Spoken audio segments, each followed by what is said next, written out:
un significante particular que asume una función de representación universal es exactamente lo que nosotros llamamos un significante hegemónico. Y por el hecho que tiende este significante a, cuando tiene esta capacidad hegemónica expansiva, a separarse del particularismo original, también tiende a ser lo que llamamos un significante vacío. Es decir, cada vez representa más elementos, pero al mismo tiempo los contenidos específicos a los cuales estaba ligado originalmente se pierden. Ahí José podría reconocer inmediatamente la lógica de lo que Lacan llamaba la sublimación, que es elevar a un objeto a la dignidad de la cosa. Es decir, un cierto significante empieza a asociarse a toda una serie de términos que empiezan necesariamente a crear un cierto desnivel entre los distintos elementos.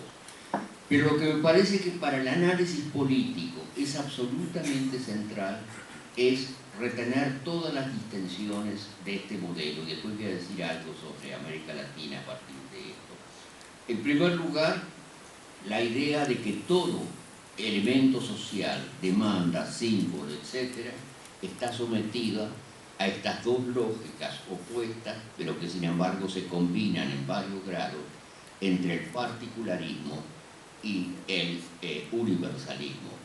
Es decir, que la sociedad de alguna manera está dividida entre una lógica institucional que tiende a ser siempre particularista, absorber las demandas individualmente, y una lógica populista que establece formas de equivalencia entre todos estos significantes. Todo sistema político yo creo que finalmente una combinación en distintos grados entre la operación, la operatividad de estos dos tipos de lógica.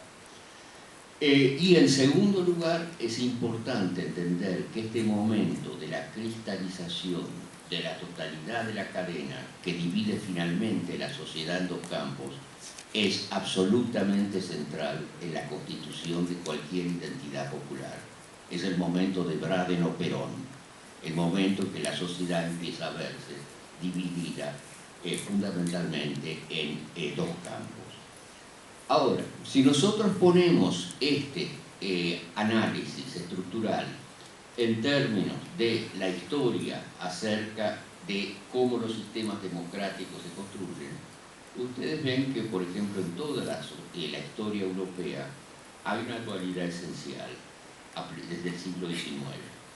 Al principio del siglo XIX el liberalismo era una forma político-institucional perfectamente respetable.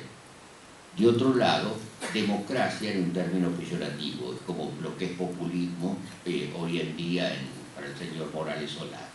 El gobierno de la turba y con el odiado jacobinismo.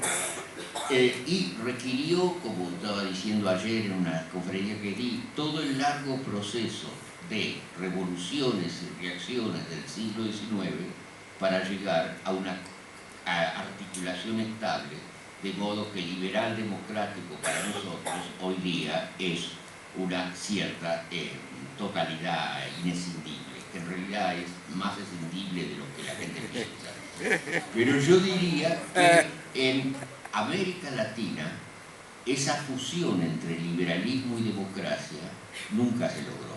Claro. Si nosotros no tuvimos regímenes liberales, las repúblicas latinoamericanas se constituyen como repúblicas sobre la base del modelo liberal en la segunda mitad del siglo XIX. Pero esos regímenes liberales no tenían nada de democrático, porque eran regímenes sobre base absolutamente clientelística que ignoraban completamente las demandas populares. El resultado es que cuando las demandas populares de las masas empiezan a expresarse a comienzos de las primeras 3 décadas del siglo XX, se empiezan a expresar a través de formas no liberales. En la mayor parte de los casos fueron gobiernos militares nacionalistas que formalmente se opusieron al liberalismo. El caso típico es el caso del Estado Novo en Brasil, pero también el MNR en Bolivia y hasta cierto punto el peronismo originario en Argentina.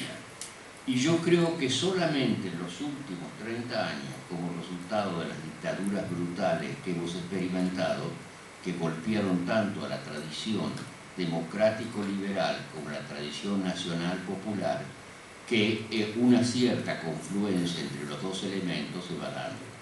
En América Latina la gente habla del peligro autoritario del populismo hoy día, bueno, cierta gente, ¿no?, con la que preferiría no darme la mano.